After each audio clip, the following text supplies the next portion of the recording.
Boa noite. Eu sou o pastor Lício, pastor da Igreja Presbiteriana de Guanhães, e nessa noite vou dar continuidade ao estudo bíblico Igreja, Estado, Obediência e Transgressão. O que realmente a Bíblia ensina sobre isso? Nós vimos na primeira parte desse estudo algumas questões relativas ao Estado do ponto de vista hobbesiano, do ponto de vista marxista e do ponto de vista calvinista.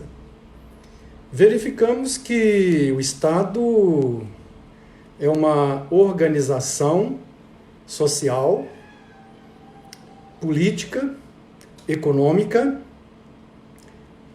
e que essa organização ela deve existir para o bem público.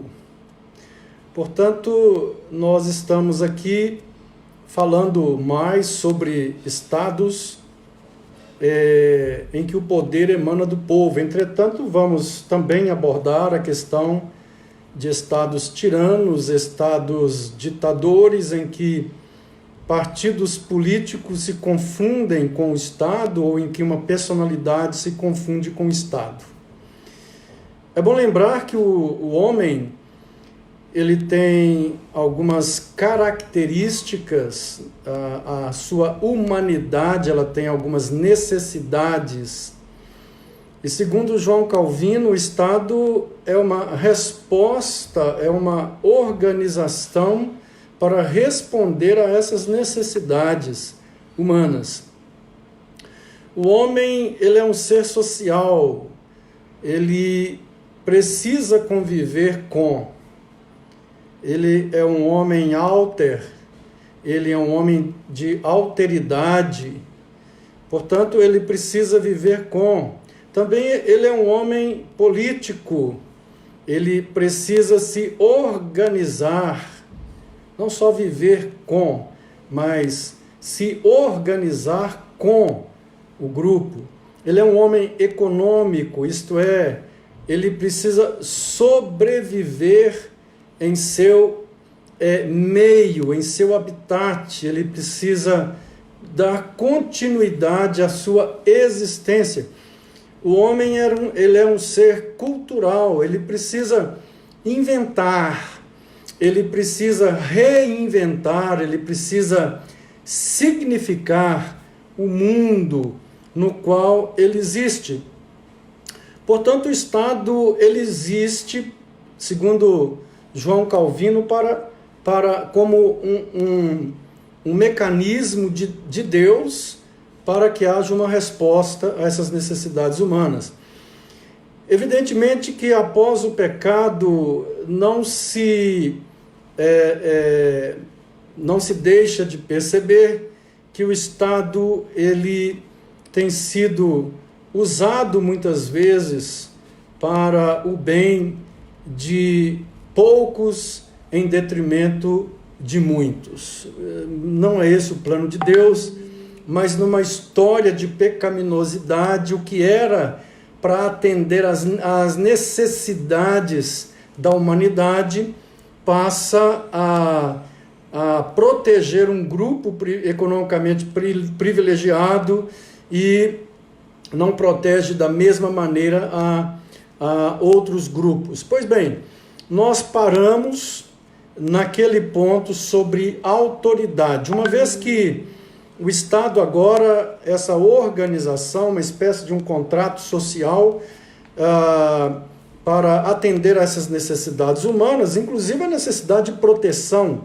E aqui entra na tese hobbesiana, em que todos abrem mão da sua liberdade para se protegerem no contrato Estado. Pois bem, uma vez que esse Estado é organizado, ele tem soberania sobre nós, ele tem poder sobre nós. Nós subscrevemos, autorizamos o Estado a nos governar. A grande questão é até que ponto o Estado tem poder sobre as nossas vidas, até que ponto nós devemos obediência ao Estado. Então, nós vimos na última apresentação que toda autoridade foi instituída por Deus. E o sentido aqui não é de pessoas que Deus coloca, mas de cargos e autorizações, de forma que pessoas más poderão alcançar esses cargos de forma duvidosa, de forma escusa, até de forma tirânica. E na maioria das vezes, as pessoas têm ocupado esses cargos, quando são cargos principalmente políticos, de formas escusas, de formas desonestas, injustas, mas no momento em que eles entram nessas dignidades, nessas ordenações de Deus, autorizações de Deus, eles são uma autoridade sobre nós. Notemos que na Bíblia, quando se diz que devemos orar pelas autoridades, respeitar as dignidades, os magistrados, devemos obedecer, porque existem para o nosso bem, a Bíblia não está se referindo a uma autoridade, a um Estado democrático, até porque na época em que isso foi escrito, o Estado não era democrático, não havia Estados naquela época, no sentido em que nós temos hoje. O Estado moderno, ele nasce no século XII, o primeiro Estado a existir foi Portugal, um Estado moderno. Então, naquela época, o governo era tirano mesmo, era o imperador romano, era um governo em que se identificava o Estado com o imperador. A palavra do imperador era a lei, era o mandato, era a ordenação. Entretanto, não podemos esquecer que quando fala de autoridade na Bíblia, está falando de posição, de grau, de ordenação de Deus conferida para que essas necessidades humanas sejam satisfeitas, sejam respondidas e assim o homem seja protegido e livre para existir em plena humanidade. Bom, hoje nós vamos entrar em alguns aspectos aí sobre o Estado, né? E a pergunta de hoje é a seguinte: por que devemos orar por pessoas que ocupam posição de autoridade sobre nós? Por que devemos orar por eles? A Bíblia nos apresenta em vários momentos essa ordem, essa orientação para que oremos pelas pessoas que estão em posição de autoridade sobre nós. Mas por que orar por essas pessoas? Qual seria o sentido de orar? Notem que nem sempre uma autoridade, uma pessoa, quando ocupa um cargo de autoridade, nem sempre ela vai fazer a vontade de Deus. Quase nunca ela vai fazer a vontade de Deus. Os cargos, os graus de autoridade foram instituídos por Deus para que eles pudessem, quem vai ocupar esses cargos, esses graus de autoridade, para que essas pessoas pudessem servir a Deus. Por isso a Bíblia diz que eles são diáconos, liturgos de Deus. Mas quase nunca nós encontramos uma pessoa que ocupa esses cargos e que fazem a vontade de Deus. Ao contrário, na maioria absoluta das vezes, são pessoas que não têm nenhum compromisso com Deus, não têm compromisso com a verdade, não têm compromisso com o próximo, não têm compromisso com o bem da sociedade, com o bem público.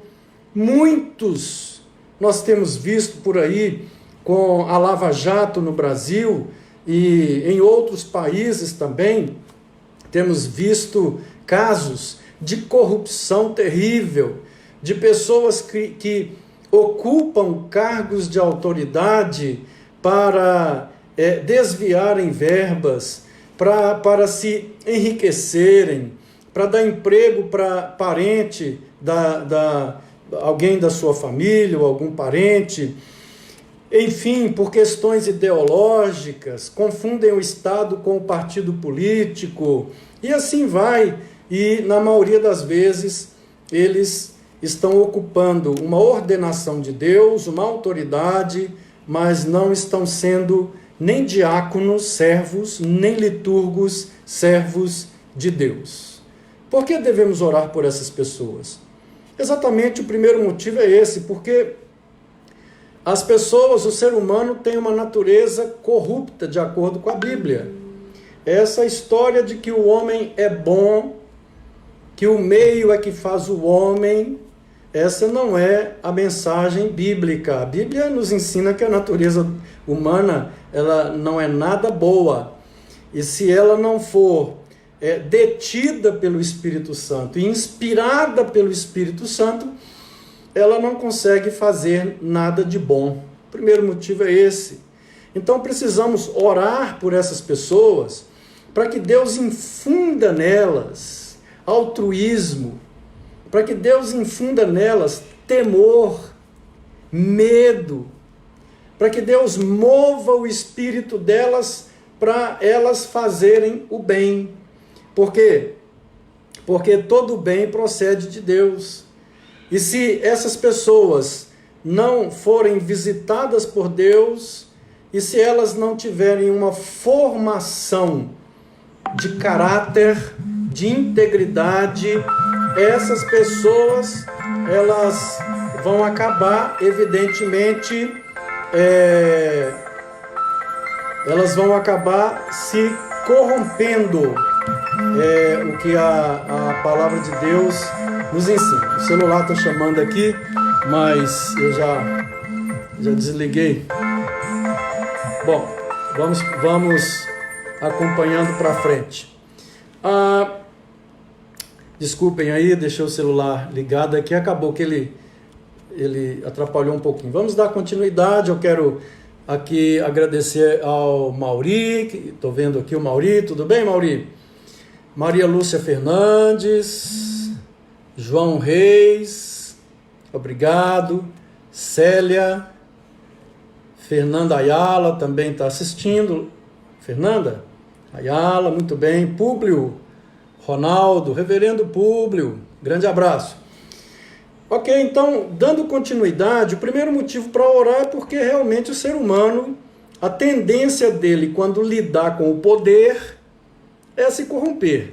Geralmente, as pessoas criticam as autoridades quando elas não são autoridades. Quando se tornam autoridades, há uma propensão para a corrupção. Não é que vão se tornar corruptas, elas já são corruptas.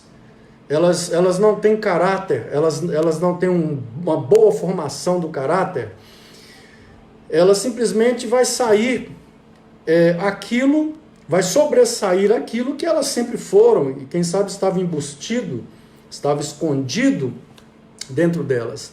Então o motivo da oração é realmente para que Deus infunda nessas pessoas altruísmo, essas virtudes espirituais para fazerem o bem. Um outro motivo para orar é porque a mente humana, atentem bem para isso que eu vou falar, a mente humana, ela é facilmente enganada. Eu disse aí, numa das minhas mensagens, que na Alemanha nazista, Hitler conseguiu com que a maioria dos alemães apoiassem o nazismo, apoiassem a guerra.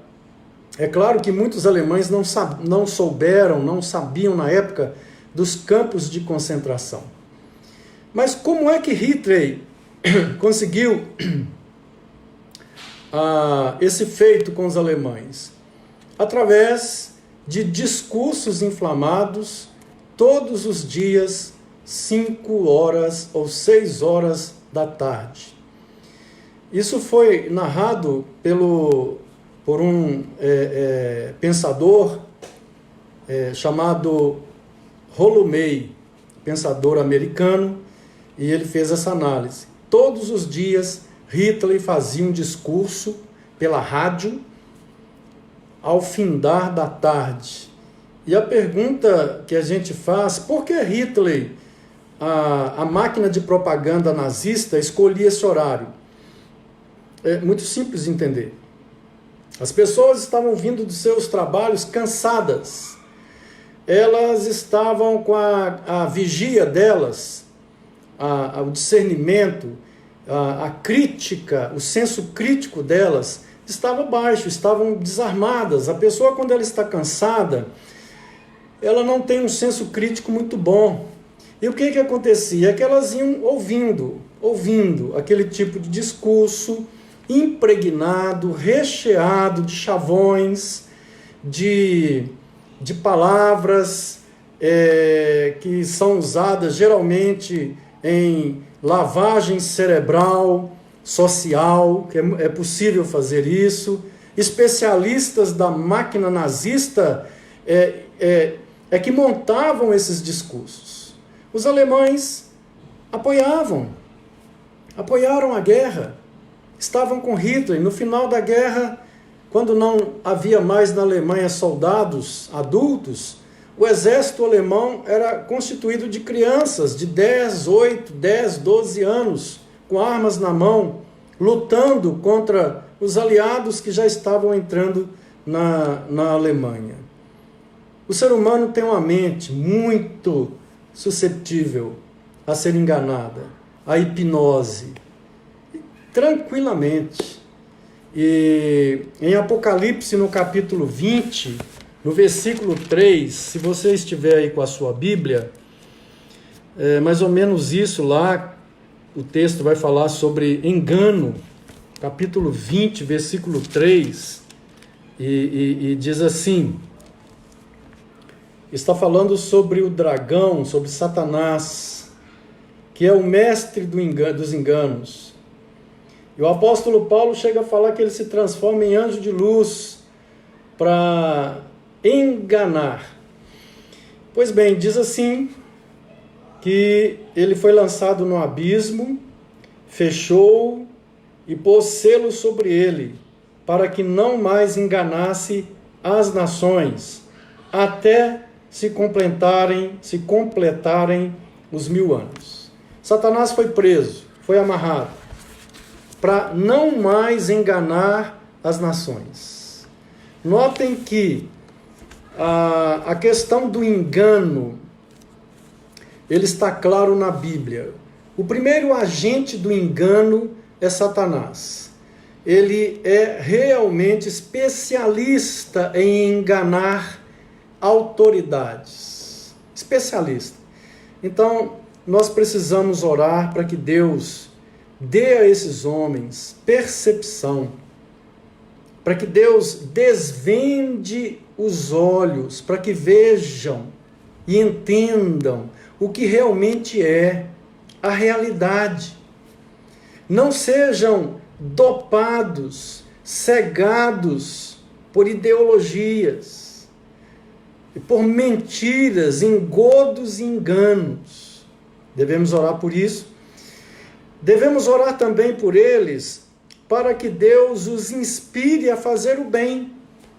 Lá em Provérbios, no capítulo 21, versículo 1, se você puder abrir aí a sua Bíblia e nos acompanhar, você verá em Provérbios, capítulo 21, versículo 1, o que está escrito lá. Vamos conferir? Então veja lá. Diz o sábio: como ribeiros de águas, assim é o coração do rei na mão do Senhor. Este, segundo o seu querer, o inclina. O sábio está dizendo que o coração do rei está na mão do Senhor. E este Deus inclina o coração dele para onde ele quer. Quantas vezes nós vemos na Bíblia histórias em que Deus despertou o espírito de um determinado rei para fazer alguma coisa. Por exemplo, quando Deus queria libertar o povo dele do cativeiro babilônico, diz que Deus despertou o espírito do rei Dario para que pudesse mandar o povo de volta para a terra. E Deus faz isso.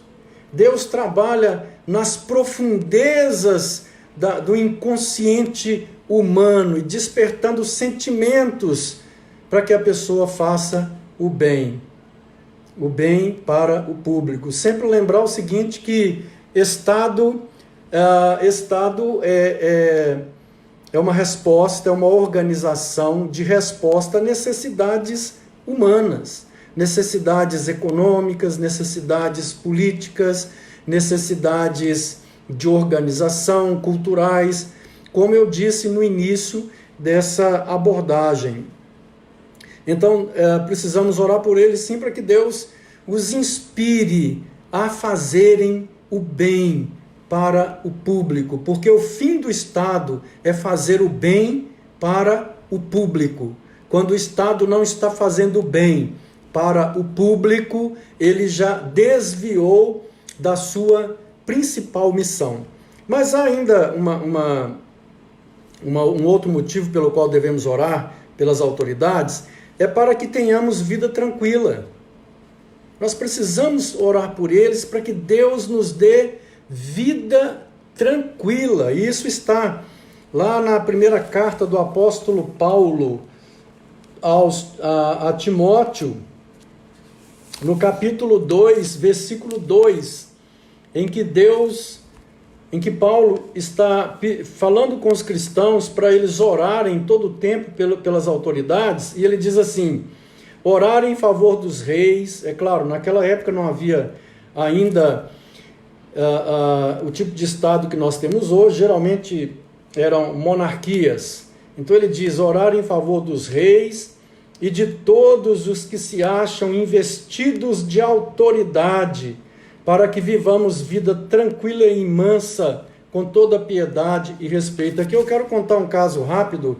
Quando houve a Guerra da Coreia, em que a Coreia foi dividida em duas, após conflitos entre Rússia e Estados Unidos, de um lado China e Rússia, de outro lado Estados Unidos e outros povos ocidentais, lutando para que o comunismo não entrasse na Coreia, o país ficou desolado, arrasado. A Coreia foi dividida em duas, que até hoje persiste, e a Coreia do Sul seguiu o caminho do Ocidente liberal, e a Coreia do Norte seguiu o caminho da China comunista, e até hoje comunista, radicalmente comunista. Naquela época, na Coreia do Sul, o Plano Marshall foi um plano pós-guerra para a reconstrução dos países destruídos pela Segunda Guerra e, posteriormente, Vietnã, Guerra da Coreia. Houve um imperialismo comunista muito grande naquela época, e então os países ocidentais entraram para impedir esse imperialismo comunista. Naquela época, na Coreia do Sul, as pessoas a economia destruída, as cidades destruídas, elas iam fazer uma compra na feira, eram assaltadas 3, 4 vezes até chegar na feira. Coreia completamente destruída. Autoridades, se aqui no Brasil a gente chama autoridades de corruptas, lá, naquela época, os daqui eram santos comparados com os de lá. Autoridades corruptas até o máximo, que a gente não consegue imaginar. E a igreja da Coreia começou a orar. E começaram a orar e a jejuar pelas autoridades. E eu fico pensando como pastor, que eu vejo nas igrejas, quando a gente vai numa reunião de oração, geralmente as pessoas começam a pedir por elas, pela família delas, pelos parentes delas, e esse geralmente é o pedido que as pessoas fazem. Lá na Coreia, a igreja aprendeu naquela época a pedir em primeiro lugar pelas autoridades, porque eles entenderam que se as autoridades cumprirem o seu papel como autoridades instituídas por Deus, vai tudo bem para o país vai viver em paz. Oravam, jejuavam, madrugadas, dias de oração e jejum, e notem bem que depois de 30 anos, a Coreia já era um dos primeiros países do mundo. Um dos primeiros países do mundo. Mas aquela igreja aprendeu a orar. Aquela igreja clamava pelas autoridades, pedia pelas autoridades, rogava a Deus pelas autoridades. Eles não xingam as autoridades lá. Eles não blasfemam contra autoridades lá. Eles honram as autoridades lá. Mas também corrupto não fica no poder lá. Pois bem, por que devemos orar pelas autoridades? E aqui vai alguns motivos. Por causa de um coração corrupto, o homem não sabe lidar com o poder, geralmente se corrompe quando chega ao poder. Por causa de uma mente susceptível ao engano, por causa de um coração duro para fazer o bem e para que nós tenhamos uma vida tranquila. Agora nós vamos entrar em outro ponto aqui, eu vou dar uma paradinha, eu quero agradecer aqui a Ângela Ferreira, que está nos assistindo, Evander Pacífico está aqui também, Renata Souza, Deus abençoe a vida de vocês, Evandro Ferreira, muito bem, Elma Lúcia, Deus abençoe sua vida. Vamos dar continuidade, eu estou falando hoje sobre igreja, Estado, obediência e transgressão. Ok, devemos obedecer a tudo o que as autoridades mandam? Essa é a pergunta, o que você acha? Faça seu comentário aí, coloque aí a sua observação. Você acha que nós devemos obedecer de acordo com o que a Bíblia ensina? Tudo que as autoridades determinarem, nós devemos obedecer? Pois bem, eu digo, com base no conhecimento que tem da palavra de Deus, que depende. Certa vez o apóstolo Pedro foi preso.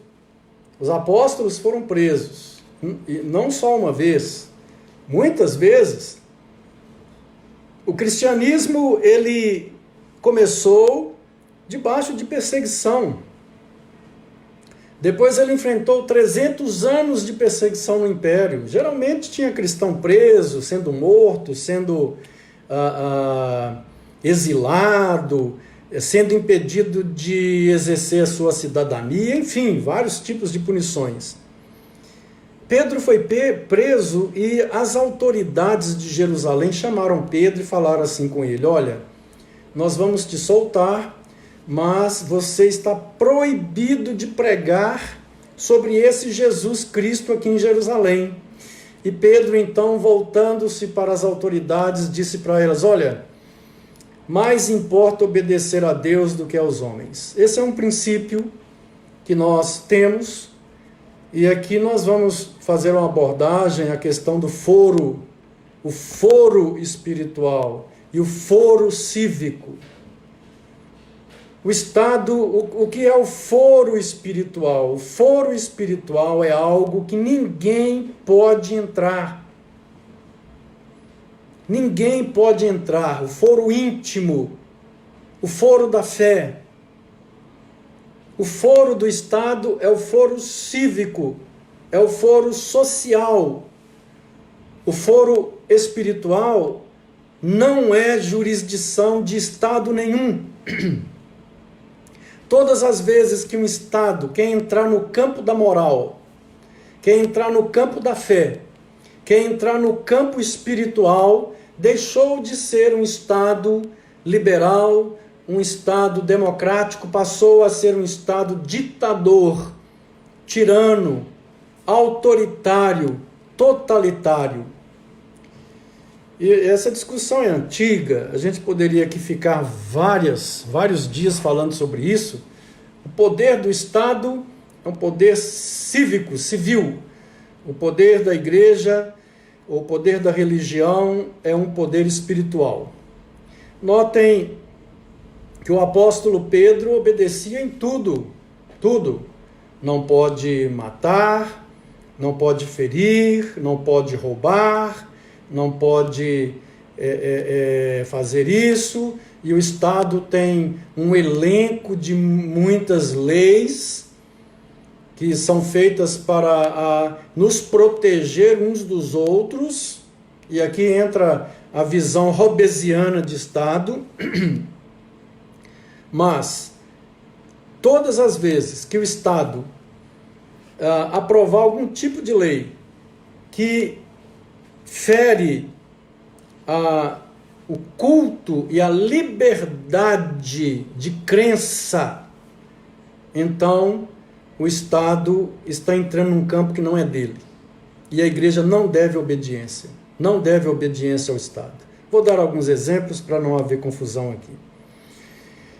Eu vou pegar países, estados autoritários. Por exemplo, a China é um país que não é permitido o culto, não é permitido o exercício da fé, da pregação do evangelho, da moral cristã, da pregação da moral cristã. É proibido. As igrejas que existem na China são igrejas monitoradas pelo Estado. Elas só podem falar o que o Estado permite. Se elas falarem alguma coisa que vá contra o que o Estado autoritário pensa, e aqui não precisa ser posição política, não. Alguma questão, por exemplo, relativa a Deus, relativa à moral que Deus nos ensina nos 10 mandamentos, ou algum tipo de pregação falando do poder de Deus, porque geralmente os estados autoritários são megalomaníacos. Geralmente esse tipo de estado, eles querem se colocar no lugar de Deus. Geralmente eles querem culto para si. Por isso o grande problema do cristianismo com estados autoritários. Eu já tenho falado isso. Estado autoritário não consegue conviver com o cristianismo. Os estados, a democracia, muito pelo contrário, algumas pessoas pensam que ela surgiu na Grécia Antiga, em Atenas. A democracia não surgiu em Atenas. Eles dizem que lá havia representatividade, votação, que o povo era chamado para a praça para votar, mas quem era chamado? Era chamado determinadas categorias da sociedade, outras não. A democracia moderna que nós temos, ela surge com a igreja protestante. É a igreja protestante que começa a desenvolver as primeiras manifestações de democracia, de representatividade, de eleição de representantes. E isso começa dentro da igreja presbiteriana. No mundo absolutista, de monarquia absolutista, onde a palavra do rei é a palavra de Deus, os presbiterianos, os reformados, nas suas comunidades elegiam os seus conselhos ou os seus diretórios para governarem a igreja.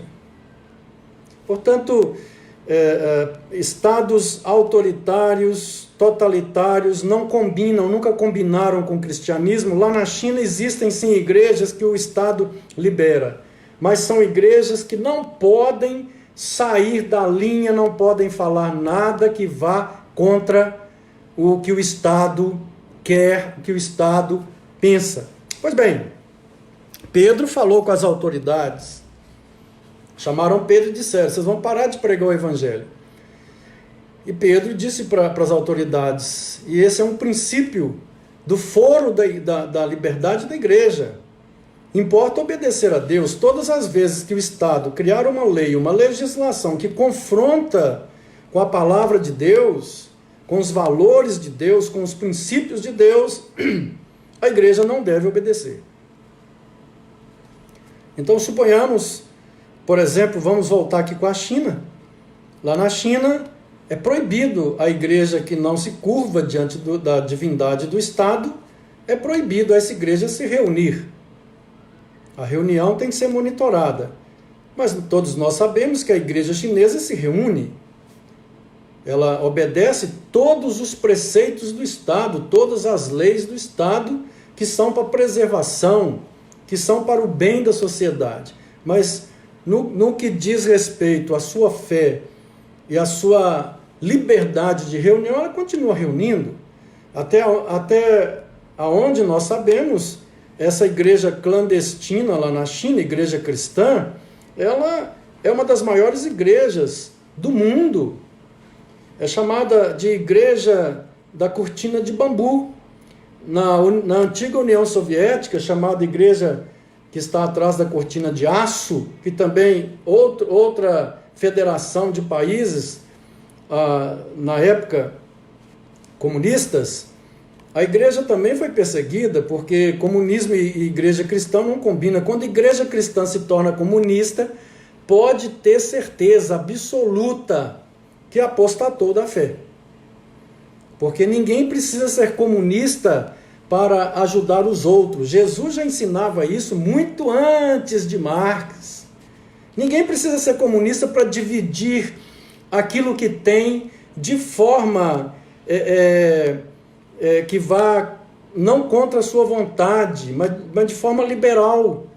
Dividir com os outros que não têm. Jesus já havia ensinado isso há muito tempo atrás. Então, toda vez que uma igreja se torna comunista, um padre, um pastor, começa a defender marxismo, começa a defender comunismo, pode ter certeza que já está longe de Deus. Foi para longe, está muito longe de Deus. Pois bem, devemos obedecer a tudo que as autoridades mandam se as autoridades estão criando leis que não confrontam com os valores da palavra de Deus, sim, tudo. Mesmo que esteja vivendo na China. Lá na China existem leis muito boas. Não pode, por exemplo, aqueles princípios fundamentais da humanidade, não pode matar, não pode roubar, não pode furtar, não pode pegar o bem do outro, não pode ofender os mais velhos. Tudo legal, nada está ferindo. Agora, quando o Estado entra na questão que é foro da religião e quer determinar em que eu vou crer, como que eu vou crer, quando que eu vou crer, como que eu vou crer, não, esse não é o foro do Estado. Aí confundiu tudo. O Império Romano quis fazer isso com o cristianismo. O que aconteceu? Depois de 300 anos, o imperador Constantino se converteu ao cristianismo, porque ele disse, olha, quanto mais persegue esse povo, mais esse povo cresce. E não adianta perseguir cristão, não. Que a igreja cristã é assim, quanto mais bate, mais ela fica forte. Quanto mais persegue, mais ela cresce. Notem os países aí que perseguiram a igreja cristã. Como é que essas igrejas estão fortes? As igrejas mais fortes do mundo são aquelas, as mais espirituais, as que têm mais convicção, que não são como folha de bananeira, são cristãos verdadeiros, são aquelas igrejas que estão debaixo de perseguição comunista. São as que mais crescem numa rapidez, chega no momento que o governo não suporta mais e se torna cristão. Essa é a história, é só olhar para trás, é só ver o Império Romano e outros sistemas aí na história que perseguiram a igreja cristã. Pois bem, devemos obedecer a tudo que as autoridades mandam? Depende. Se for algum tipo de lei que vai contra a palavra de Deus, não devemos. Agora, há um segundo ponto também. Nem sempre o que as autoridades determinam é legal, do ponto de vista do contrato social. Por exemplo, uma autoridade, ela está determinando alguma coisa que vá contra a Constituição. Eu devo obedecer essa autoridade? Em forma nenhuma. Nós precisamos aprender a conhecer a Constituição do nosso país. Nem sempre que uma autoridade vira e fala, eu sou a lei. Quando uma autoridade fala que ela é a lei, ela já está há muito tempo fora da Constituição da República. E pelo que consta, a Constituição da República tem cláusulas pétreas.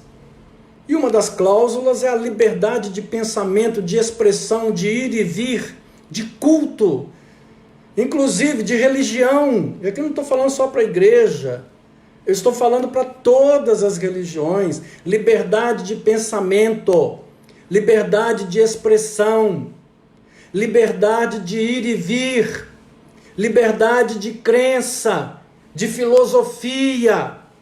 São cláusulas pétreas da Constituição Federal de 1988. Portanto, quando uma autoridade está indo contra uma dessas cláusulas, não é para obedecer, porque essa autoridade está se rebelando contra a lei do nosso país.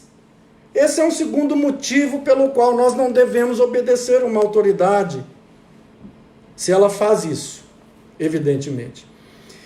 Agora, o nosso país, o guardião da Constituição é o Supremo Tribunal Federal. Nem sempre há acordo com respeito à interpretação de um texto da Constituição. Quando há dúvida, sobe para o Supremo Tribunal Federal, que dá o parecer final, é o intérprete final da Constituição do nosso país. Portanto, são os dois casos que nós não devemos obedecer às autoridades. Quando elas nos mandam, criam leis ímpias, injustas, que vão contra a palavra de Deus. Eu poderia dar um exemplo aqui mais claro. Suponhamos que o Brasil amanhã se torne um país autoritário e crie uma lei dando ao cidadão poderes para matar divergentes. Não é uma loucura, né? Eu acho que nem país comunista tem isso. País comunista tem de entregar, de dedurar, mas de matar, creio que não. Então, suponhamos, é um exemplo grosseiro, absurdo, mas imagine que aconteça isso. Evidentemente que eu, como cristão, eu tenho o dever de desobedecer. E aqui eu quero voltar lá na Alemanha, né, quando os alemães entregavam judeus, a maioria dos alemães entregavam judeus, e eu disse no início que os alemães nem todos tiveram consciência dos campos de concentração, nem todos. Agora, a maioria dos pastores alemães, né, cachorro não, viu gente? Pastores, ministros eclesiásticos, a maioria dos padres da Igreja Católica, inclusive a própria Igreja Católica teve um acordo com o nazismo, houve um acordo na época com o nazismo. Foram poucos os padres e pastores que foram contra o nazismo e foram parar em campo de concentração e morreram lá. E foram poucas as famílias que desobedeceram o Estado durante o nazismo. O nazismo é um tipo de Estado autoritário, aliás, totalitário. E foram poucas as famílias que escondiam judeus em suas casas, desobedecendo uma ordem civil, uma lei civil. Então, eu dei um exemplo aqui muito forte, e a gente precisa pensar nisso, né? Até que ponto a gente obedece. Desde quando não vá contra a palavra de Deus, e desde quando não vá contra a Constituição, que é a nossa lei máxima. A nossa lei não é homem, a nossa lei não é uma pessoa. Isso já passou há muito tempo. Isso é lá na França, lá no absolutismo, que o rei falava, eu sou a lei, eu sou a lei. Isso já tem mais de 500 anos, mais de 300, 400 anos que já passou. A nossa lei se chama Constituição Federal de 1988. Essa é a nossa lei, é a ela que nós reconhecemos. Ninguém está acima da lei. Todos são obrigados a cumprir a lei, todos. E os agentes do Estado são os primeiros que têm que dar o exemplo e cumprir a lei. São os agentes do Estado. Pois bem, no mais, irmãos, nós temos que orar pelas autoridades e obedecer em tudo. Não importa se o país é comunista, lá na China os cristãos obedecem. Desde que não vá contra a palavra de Deus.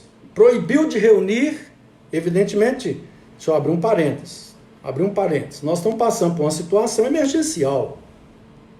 Nós não estamos reunindo, não é por causa de perseguição religiosa aqui no Brasil agora, é uma situação emergencial de saúde. Nós sabemos que se a gente reunir, a gente vai estar colaborando aí para disseminar esse vírus. Nós não vamos fazer isso. Então, estou abrindo esse parênteses para os irmãos e os amigos que estão me ouvindo perceberem que o que eu estou falando não tem nada a ver com o que está acontecendo hoje no Brasil. Hoje está havendo decretos para não reunir, evidentemente, para proteção até nossa. Isso é uma emergência, é outra cláusula pétrea da Constituição Federal, a questão da saúde. Em épocas de saúde tem que tomar medidas para a saúde da sociedade. Ok? Pois bem, uma outra questão que é levantada é a seguinte: a igreja deve se envolver no poder temporal? Em outras palavras, a igreja deve se envolver com política? A igreja deve se envolver com política? É outra pergunta. O que você acha? Você acha que as igrejas devem se envolver com política, ter o candidato da igreja e a igreja colocar para a sociedade o candidato da igreja tal é esse, é aquele outro, será que deve? O que você diz sobre isso? Participe. Será muito importante a sua participação agora, você que está me ouvindo. A igreja deve se envolver com a política? A madame colocou ali, depende. Depende como, madame? Explica aí a sua posição. Olha, vai colocando aí a sua participação, isso enriquece aqui, né? Se quiser até colocar contrapontos também com a educação, serão muito bem-vindos os contrapontos. A igreja, para mim, ela não deve se envolver como igreja, tá certo? Como CNPJ, no processo de política de um país. Madame, ela não deve se envolver com o processo de política de um país. Jesus falou lá em Mateus 22, 21, dai a César o que é de César e dai a Deus o que é de Deus. Eu disse desde o início que o fórum da igreja é um fórum espiritual e que o fórum do Estado é um fórum civil, ok? Eu até diria que a igreja é uma instituição do reino de Deus. Ela não faz parte da primeira ordem, da criação. O Estado, como instituição de Deus, é da primeira criação, é da natureza. Então a igreja, ela é do reino de Deus, o poder dela, o fórum dela é espiritual. Já o Estado, que faz parte da criação, o fórum dele é civil, já falei isso há algum tempo atrás aí. A igreja não deve participar. Entretanto, atentem bem, as igrejas devem apoiar, no sentido de orar, pelos governos que protegem a sua agenda. Qual é a agenda da igreja cristã aqui no Brasil? Vou deixar claro isso. Qual é a agenda? Nós somos contra aborto. Primeiro ponto da nossa agenda. Nós somos contra a erotização de crianças. Nós somos a favor da santidade da vida, o direito do nascituro. Nós somos a favor da democracia e das instituições democráticas. Somos anti-autoritarismo e ditaduras. Essa é a agenda da igreja. Nós somos a favor da família nos moldes cristãos, homem e mulher.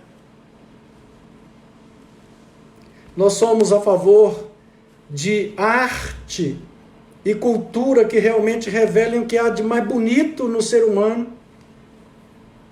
Somos contra a imbecilização da arte e da cultura.